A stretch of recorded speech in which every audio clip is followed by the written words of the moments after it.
Pradėsiu nuo karščiausios šios akimirkos temos – paskutinės naujienos apie prezidentą Trumpą. Jis man pasakė, kad Irano uostų blokada buvo įvykdyta ir kad konfliktas netrukus baigsis. Vakar susėdau su vyriausiuoju vadu išskirtiniam interviu Baltuosiuose rūmuose, kuris man papasakojo viską apie tai. Taip pat apie ekonomiką, naftos kainų lūkesčius ir biudžeto derinimo paketą. Pažiūrėkite. Pone prezidente, ačiū, kad kalbate su mumis, labai vertiname tai. Ar sulaukėte realios reakcijos į blokadą? Ar esate patenkintas reakcija nuo tada, kai įvykdėte šią blokadą Hormūzo sąsiauryje? Tai buvo gana įspūdinga. Maniau, kad taip ir nutiks. Jie į tai sureagavo, kol mes juos sunaikinome. Ir atrodo, kad tai dar didesnė reakcija nei anksčiau. Taigi pažiūrėsime. Svarbiausia yra tik galutinis rezultatas, o mums sekasi labai gerai. Pradėjome nuo Venesuelos. Parodėme visiems, kaip tai yra gerai. Aš stačiau, atstatinėjau ir vėl stačiau. Per savo pirmąją kadenciją net neįsivaizdavau, kad tiek reikės ginkluotojų pajėgų. Bet mes turime geriausias pasaulyje. Nesulyginamos. Pagalvokite apie tai. Jie neturi nei karinio jūrų laivyno, nei oro pajėgų. Viskas buvo sunaikinta. Jie neturi jokios priešlėktuvinės įrangos. Jie neturi radarų ir neturi vadų. Dabartiniai vadovai yra naujas režimas. Ir atvirai kalbant, mes juos laikome gana protingais. Palyginus, jie netgi gana protingi. Iš tikrųjų tai naujas režimas ir manau, kad mums sekasi labai gerai, bet iš tikrųjų svarbiausias yra galutinis rezultatas. O galbūt tai vyks netrukus, ką žino. Sekmadienį man sakei, kad manai, jog jie pagaliau sutiks nustoti kurti branduolinį ginklą. Kaip tai patikrinsi? Pirmiausia, jei jie to nepadarys, mes nesudarysime susitarimo. Taigi susitarimo nebus. Visa esmė ta, kad jie tiesiog negali turėti branduolinių ginklų.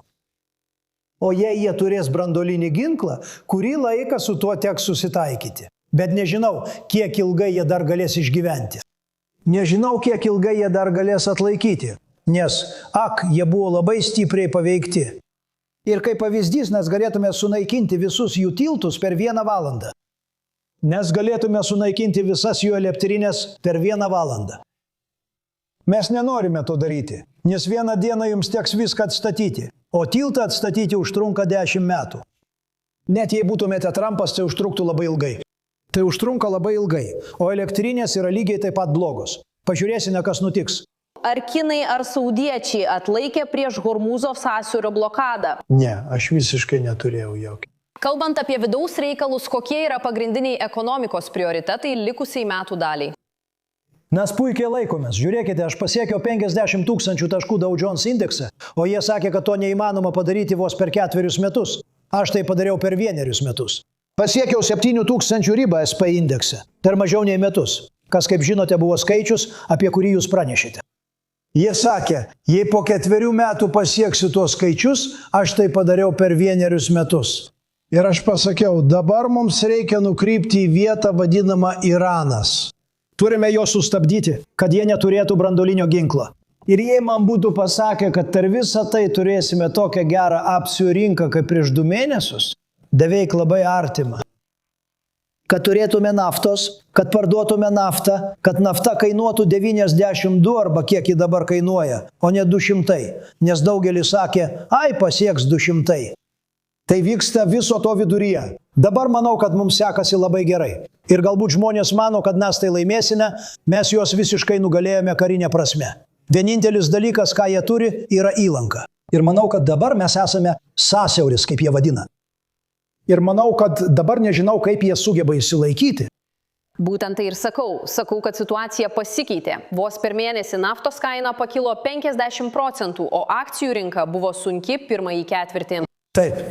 Akcijos vis dar tokios? Aukštos. Aš maniau, sąžiningai, galvojau, kad bus daug daugiau.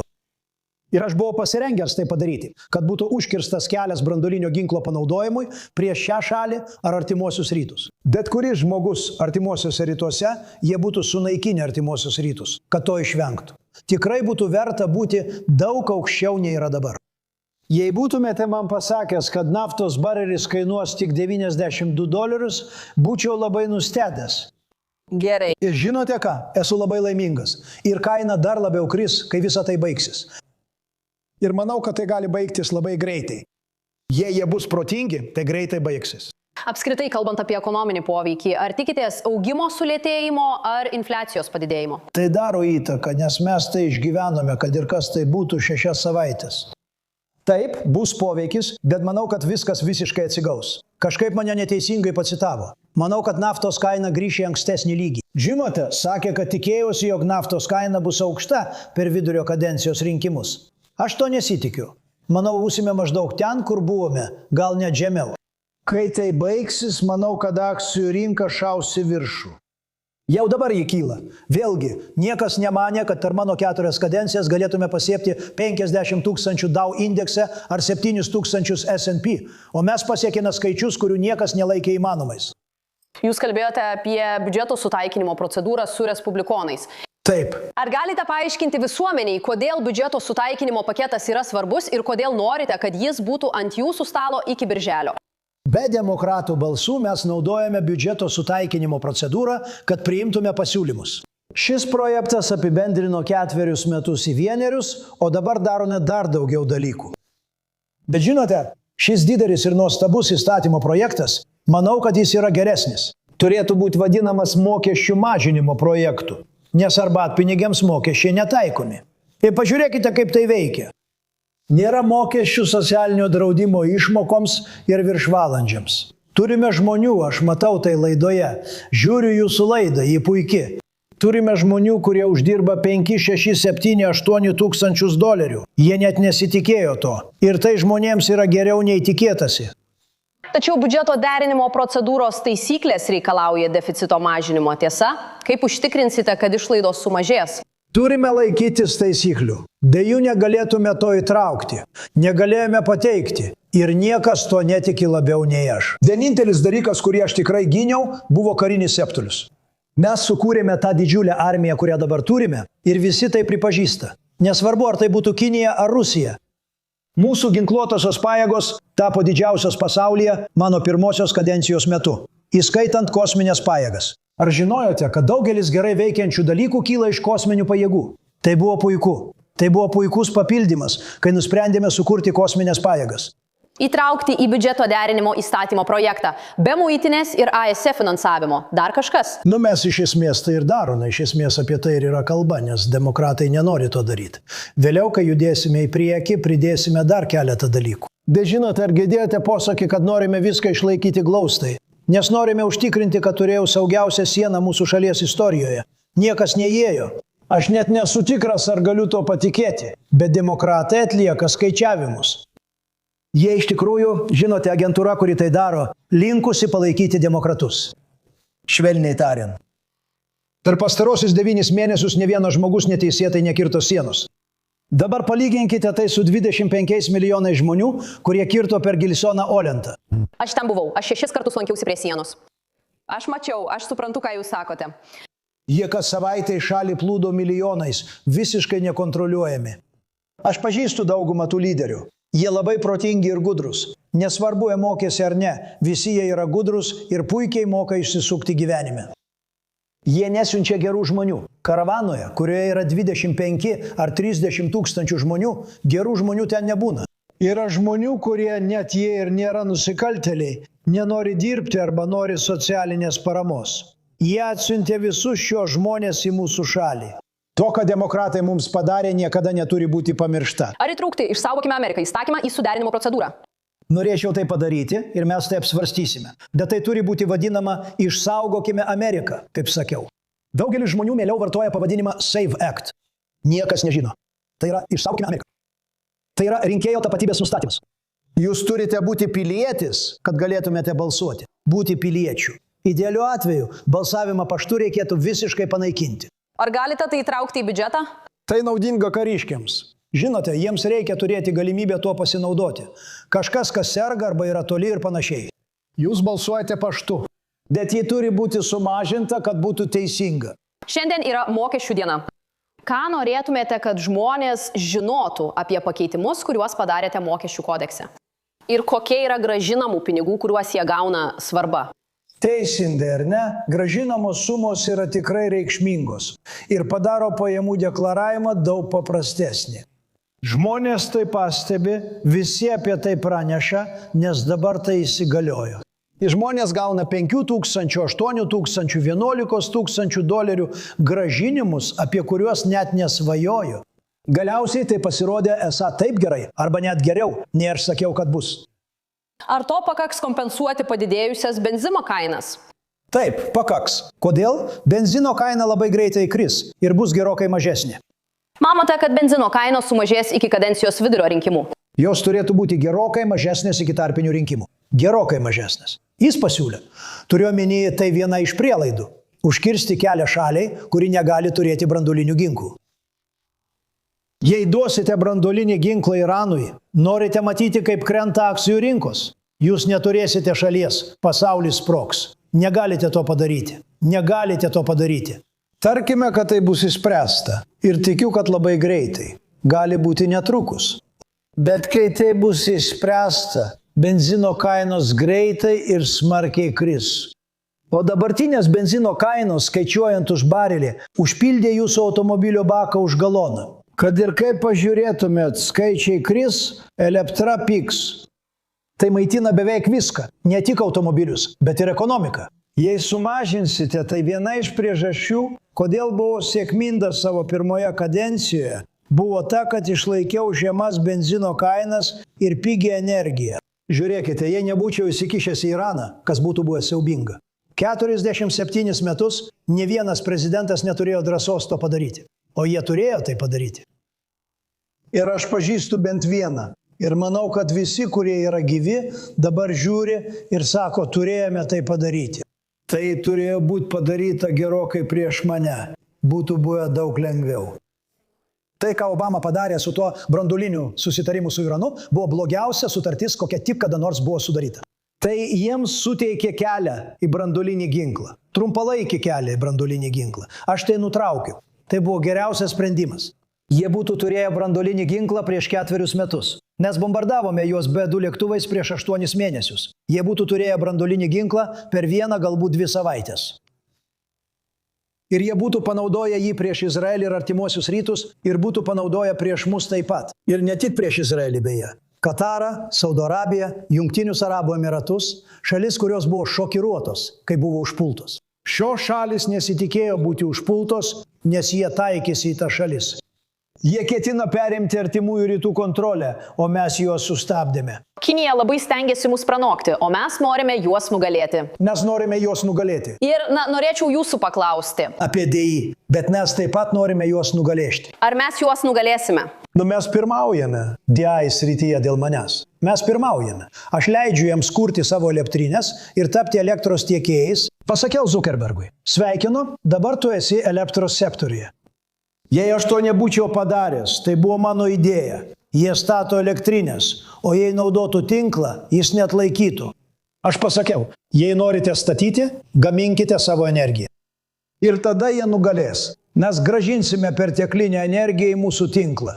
Visa tai šiuo metu yra statoma. Taigi mes lenkiame Kiniją šioje srityje ir ekonomikoje. Ekonomika yra puikiai. Net jei aš nenorėčiau vykti į Iraną, tai vis tiek būtų kelionė. Aš pasakiau, turėsime tai padaryti dėl pasaulio gerovės. Taigi BVP šiemet auga. Taip, daryti. Turėjome mėnesių, kai aš buvau visiškai atskirtas nuo NATO.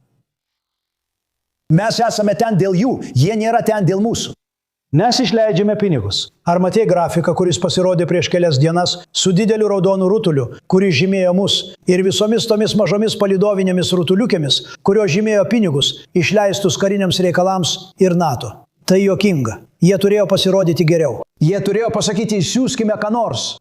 Tai yra pasirinkimas. Maža operacija palyginti su didelė operacija. NATO mūsų nepalaikė ir jei jų nėra čia, jie nebus už mus ir ateityje. Tai kodėl mes kasmet skiriame NATO 100 milijardų, jei jie nėra su mumis? Ir jei jie mūsų nepalaiko dėl Irano, jie nebus su mumis ir dėl kažko daug didesnio. Ar matėte, kad Didžioji Britanija patyrė didžiausią augimo prognozės sumažinimą iš G7 šalių? Taip, jų ekonomika buvo paveikta. Tai Jungtinė karalystė. Sakau, kad iš NATO 0. Mes esame ten dėl jų, jie nėra ten dėl mūsų. Mes išleidžiame pinigus. Ar matei grafiką, kuris pasirodė prieš kelias dienas su didžiuliu raudonu rutuliu, kuris mus atstovavo? ir visais tais mažais palydoviniais rutuliukais, kurie rodė išlaidas kariniams reikalams ir NATO. Tai juokinga. Ir jie turėjo pasirodyti geriau. Turėjo pasakyti, išsiųskime ką nors. Tai visai nedidelė operacija palyginti su didelė. Bet NATO nebuvo ten dėl mūsų. Tai reiškia, kad jei jie nėra čia dėl mūsų, jie ir nebus. Tai kodėl mes išleidžiame $100 milijardų per metus NATO, jei jie nebus su mumis? Jei jie nebus su mumis dėl Irano, jie nebus su mumis ir daug svarbesnių klausimų nei Iranas. Ar matai, kad Jungtinė karalystė patyrė didžiausią augimo prognozę sumažinimą tarp G7 šalių? Taip, jų ekonomika nukentėjo. Apie Jungtinę karalystę pasakyčiau štai ką. Jiems reikia nustoti statyti vėjines ir leisti gavybą Šiaurės jūroje. Jie turi Šiaurės jūrą Aberdeen Škotijoje. Tai yra vienas iš didžiausių, vienas iš nuostabiausių naftos telkinių pasaulyje. Ten vis dar yra naftos 100 metų ir žinote, ką jie daro? Jie uždarė, nes nori tiek daug iš naftos kompanijų. Naftos kompanijos maldauja, kad jie atidarytų. Jie man paskambino, prašau pasikalbėk su jais. Jie padarė tai neįmanoma dėl aplinkosaugininkų. Tų siaubingų aplinkosaugininkų, kurie taip kenkia tai šaliai. O dabar jie stato vėjo turbinas, naikindami savo laukus visur. Jie turi šią problemą. Ir dar yra imigracijos problema. Ką Europa padarė su imigracija? Dauguma šalių, ne visos, bet dauguma, ką jos padarė su imigracija, yra siaubinga. Ar vis dar turime tokius pačius santykius su Italija dabar, su Giorgia Meloni? Ne. Ji buvo neigiama. Bet kas mums atsisakė padėti šio klausimu? Irano situacija, mes neturime tokių pačių santykių. Tik kad žinotum, Italija gauna daug naftos iš sąsiaurio. Galite vadinti jį Hormūzo sąsiauriu arba Hormūzo sąsiauriu. Aš paklausiau, kuris geriau. Jie atsakė, bet kuris tinka. Galite vadinti bet kuriuo vardu. Abu yra teisingi. Vadinti Trumpo sąsiauriu. Jiems ši idėja nepatinka. Beje, kalbant apie tai, padariau vieną dalyką, kuris daugeliu žmonių labai patinka, išskyrus Meksiką. Aš užėmiau Meksikos įlanką ir dabar ją vadiname Amerikos įlanką. Visai neblogai. Ir Google tai pakeitė. Google, matai? Deja, Google čia buvo puikus. Ar žinojai, kad Europa rengia programą ir planą atidaryti Hormūzo sąsiaurį be Jungtinių valstijų dalyvavimo? O jie tokie liūdni. Mes tai darome dabar. Deja, jis atsidaro. Laivai plaukioja pirmin ir atgal. Yra 100 Jungtinių valstijų. Tai tik parodo, kaip gali būti viena šalis, kaip gali būti šalių grupė su tokiu požiūriu. Pažiūrėkite į Grenlandiją. Mes turėtume turėti Grenlandiją, kad šiandien apsaugotume visą pasaulį nuo Rusijos ir Kinijos. Vien dėl to, kad tai paminite, jie staiga pradeda jūs pulti. Tokia šalis kaip ši neturėtų mokėti $1 trilijonų NATO. Pone prezidente, noriu paklausti apie DI. Tai labai svarbi tema mūsų auditorijai. Ir matėme, kad sekretorė Bezant ir Jėjus Paulas surengė skubų susitikimą su pagrindiniais bankais dėl rizikos susijusios su Anthropic modeliu. Ir susirūpinimas yra tas, kad piktavališki veikėjai gali įsilaužti į šiuos bankus greičiau, nei finansinės institucijos spėja sureaguoti. Ar jūs tai matote kaip sisteminę grėsmę? O gal ne sisteminę? Įsiaiškinkime tai. DI yra gyvybiškai svarbi. Dėl to į šalį investuojami milijardai ir trilijonai. Ji turi neįgiamų pusių, bet medicinoje ir daugelį kitų sričių duoda daugiau naudos. Jūs rasite vaistų nuo ligų, kurių anksčiau niekada nebūtumėte radę. Yra daug gerų dalykų, bet turime būti atsargus dėl to. Kaip ir su viskuo gyvenime, turime su tuo elgtis atsargiai. Bet kai sakote, kad Besantas yra puikus, kai kalbate apie Jeromą Tlaibą Powellą, jis yra katastrofa. Štai žmogus, kuris paėmė šį mažytį pastatą ir dar kelis kitus mažus kompleksus ir išleidžia daugiau nei $3 milijardus. Noriu sužinoti, kas yra rangovas, nes tas rangovas uždirba $milijardus, galbūt $. Taigi jis atlieka prastą darbą. Jis turėtų mažinti palūkanų normas. Bet ar manote, kad Kevinas Walshas bus patvirtintas kitą savaitę? Manau, kad taip. Tikiuosi, kad taip. Bet problema ta, kad Tomas Tilisas vis dar blokuoja. Taip, bet Tomas Tilisas yra amerikietis. Jis žino, ką daryti. Manau, kad jis. Pažiūrėkime, kas nutiks. Ar jūs pasakysite arba galbūt patarsite teisėjai Dženinį galutinai nutraukti šį tyrimą? Baudžiamasis tyrimas prieš Jėjų Powellą. Tilis tai daugiau nei baudžiamasis tyrimas, tai taip pat tyrimas dėl nekompetencijos. Kaip pastatyti mažą pastatą, pastatyti viešbutį už $201 milijoną, kuris yra didesnis nei tas pastatas ten gatvėje, jau praėjo šiek tiek laiko, prieš 7-8 metus. Aš pastatydavau Trumpo viešbutį, kurį pardaviau Waldorf Astoria. Tai buvo geras sandoris. Aš pastatydavau apie $200 milijonų vertės statybų. Jie išleis galbūt $4 milijardus. Ir žinai ką, abejoju, tai kada nors bus atidaryta. Aš tai darau labai gerai. Kitą dieną važiavau pro tą vietą. Važiavau automobiliu. Jie pasakė, nuvežkite mane prie Federalinio rezervo pastato. Jie mane ten nuvežė. Viduje padaryta labai mažai darbo. Galbūt Kevinas niekada negalės naudotis tuo pastatu. Ir jis man pasakė kažką labai įdomaus. Jis pasakė, liūdniausia yra tai, kad jie nugriovė patį gražiausią pastatą iš visų. Jie nugriovė. Jis sakė, kad jie turėjo posėdžių sales ir daugybę kitų patalpų. Tame pastate, kuris buvo gražiausias Vašingtone. Ir jie nugriovė, ką jie padarė su tuo. Taigi tikriausiai tai yra korupcija. Bet iš tikrųjų, tai yra nekompetencija. Turim parodyti tą nekompetenciją. Jis vadovavo darbui. Tai buvo tas vaikinas Jeromas. Nori pašalinti Džėjų Powellą? Taip noriu, ar tai lengviausias būdas? Tai reiškia, kad mes sustabdysime tyrimą dėl pastato, kurį būčiau pastatęs už 25 milijonus, o dabar jis kainuos 4 milijonus. Ar nemanai, kad turime išsiaiškinti, kas ten įvyko? Turime ir kitų tokių projektų. Pavyzdžiui, geležinkelį Kalifornijoje, kuris kainuoja 25 kartus daugiau nei pradinė vertė. Ir manau, kad jie galiausiai to atsisakys. Gerai, čia yra Gevinas Newsomas. Arba kaip aš vadinu, Gevinas Newsomas. Jis toks blogas. Bet būtent jis. Bet manau, kad Federalinio rezervo pastatas yra toks pat blogas. Nesvarbu, ar tai nekompetencija, korupcija ar abu dalykai, jūs turite išsiaiškinti. Aš tuo tikiu. Jūs turite išsiaiškinti. Ar nepaliksite zondo nukristi? Ne, rimtai, man reikia išsiaiškinti. Jis sakė, kad nenori iš čia išvykti. Nu tada turėsiu jį atleisti. Gerai? Jei jis neišeis laiku, vengsiu jį atleisti. Norėjau jį atleisti, bet nemėgstu kelti ginčių, žinai? Noriu vengti ginčių, bet jis bus atleistas. Manai, kad Volšas bus patvirtintas, o ar Tilisas balsuos už tave? Na, pamatysime. Gali ir nebalsuoti, bet tada Tomas Tilisas nėra senatorius. Gerai, dėl dirbtinio intelekto klausimo. Tilisas jau nebe senatorius, tiesa? Jis jau išeina. Na ne, jis atsistatydina. Bet jis atsistatydina. Ir manau, kad jis nenori palikti tokio palikimo, kad sutrukdė talentingam žmogui. Kažkam, kas gali būti puikus. Manau, Kevinas Volšas bus puikus. Jis nenori palikti tokio palikimo, kad laikė nekompetentingą žmogų ilgiau nei reikėjo. Aš pažįstu Tomą Tilį, jis geras žmogus. Nemanau, kad jis pakenks. Jis pasakė, ką pasakė, ir jei tai tiesa, jam teks su to gyventi, bet ne prezidento poste. Šis prezidentas yra labai blogas. Tikrai labai blogas. Buvau nustebęs, kai Bidenas jį paliko poste. Atvirai kalbant, be paliko. Palūkanų normos turėtų būti gerokai mažesnės nei dabar. Ir ar manote, kad jos sumažės dar šiais metais? Kai Kevinas ateis, taip. Tik baigiant apie dirbtinį intelektą, prezidente, blogiausiu atveju, ar tai galėtų būti technologija, kuri sugriautų pasitikėjimą bankų sistema? Taip, tikriausiai. Bet tai taip pat gali būti technologija, kuri gali pakilėti bankų sistemą, padarydama ją geresnę, saugesnę ir apsaugotą. Vyriausybei reikia apsaugos priemonių ir išjungimo mygtuko. Bet ar turėtų dirbtinį intelektą? Turėtų, bet palikime tai. Tu ir aš esame dirbtinio intelekto lyderiai. Ir iš tikrųjų jau esame gerokai priekyje Kinijos. Nes statome gamyklas, apie kurias niekas net nesvajojo.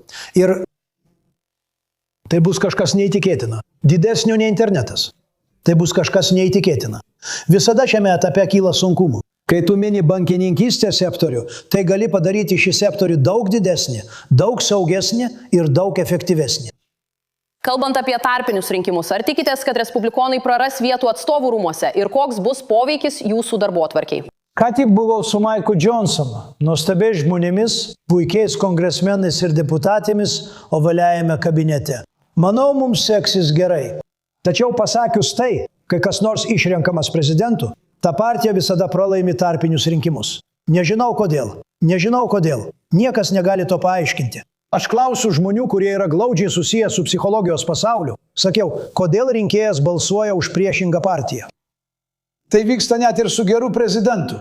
Manau, kad turėjau geriausius pirmosius metus. Skaičiau, kad tai buvo geriausia. Žiūrėkite, aš užbaigiau 8 karus. 9 artėja.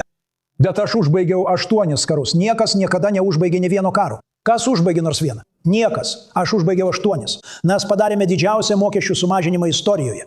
Mes turėjome didžiausią visų laikų reguliavimo mažinimą, geriausią visų laikų ekonomiką. Praktiškai skaitant tai, kad padariau nukrypimą į Iraną, kad sustabdyčiau kažką, kas galėjo sunaikinti pasaulį. Tiesa? Jūs turite puikų prezidentą. Jie linkę pralaimėti kadencijos vidurio rinkimus. Man tai nėra logiška. Todėl pabandykime tai pakeisti. Žinote, per 50 metų, manau, kad prezidentas, tas asmuo, prezidento partija, laimėjo tik 2 kartus. Kodėl taip nutinka, nežinau, nes tikrai labai stengiamės tai pakeisti. Turėjome geriausius pirmosius metus prezidentavimo istorijoje ir turėtume būti už tai įvertinti. Pažiūrėkite į sieną. Turėjome sieną, kuri buvo kaip rėtis. Jūs apie tai pranešėte geriau nei bet kas kitas. Kokia žinutė rinkimams? Aš nusipelnau pripažinimo. Mano pripažinimas, dar kažkas. Už ką? Taip, manau, kad mes, turime atnaujinti pokalbį. Mums nereikia pagalbos prie sienos, bet žinote, aš pastatėjau daugiau nei 1000 mylių sienos. Jau turime apie tai pasikalbėti, nes turime būti pripažinti už tai, kad susidūrėme su šia nelaime, kai nusikaltėliai iš viso pasaulio veržėsi į mūsų šalį. Blogiausias dalykas, kuris kada nors nutiko, buvo tarsi invazija. Ir mes, Marija, turime būti už tai įvertinti. Aš apie tai pakalbėsiu, bet taip pat apie tai, kad suteikėme rinkėjams didžiausią mokesčių sumažinimą istorijoje, didžiausią reguliavimo mažinimą ir geriausią ekonomiką per visą laiką. Ir dabar tai, ką mes darome, yra einame tuo keliu. Mes sustabdėme Iraną. Mes jiems užkirtome kelią, jie jokių būdų neturės branduolinio ginklo. Deja, aš galėčiau išeiti rytoj, jie niekada negalėtų įsigyti branduolinio ginklo. Metus jie negalėtų, nes jų šalis yra nuniokota. Jie neturi karinio jūrų laivyno, neturi karinio oro pajėgų, neturi nė vieno lėktuvo. Viskas baigta, o spauda apie tai nerašo. Jei skaitytumėte New York Times, tą melagingą ir siaubingą laikraštį, pagalvotumėte, kad jiems sekasi kare. Jie nebeturi nieko. Jie sudarys susitarimą. Pažiūrėkime, turime rinkėjams paaiškinti puikų darbą, kurį atlikome. Nes nėra jokios priežasties respublikonams pralaimėti. Šie žmonės nori vėl atverti sienas. Jie visiems primetinės translytiškumą. Leis vyrai dalyvaus moterų sporte ir panaikins mokesčių lengvatas arbatpinigiams, viršvalandžiams bei senjorų pensijoms. Jie viską sunaikins. Jei jie tai išgirs, nematau, kaip galėtume pralaimėti. Paskutinis klausimas apie kosmosą, nes Artemis D, kokia sėkmė? Sveikinu. Taip, tai puiku. Ar tikitės, kad Jungtinės valstijos laimės šią lenktynę į Mėnulį prieš Kiniją? Ir ką galite pasakyti apie astronautus, kurie apskriejo Mėnulį su Artemis D? Kur visa tai veda? Pirmiausia, jie buvo nuostabus. Kalbėjausi su jais, kai jie skriejo orbitoje, vos tik išėjo iš tamsos. Puiku, jie yra puikus. Aš pradėjau šią programą.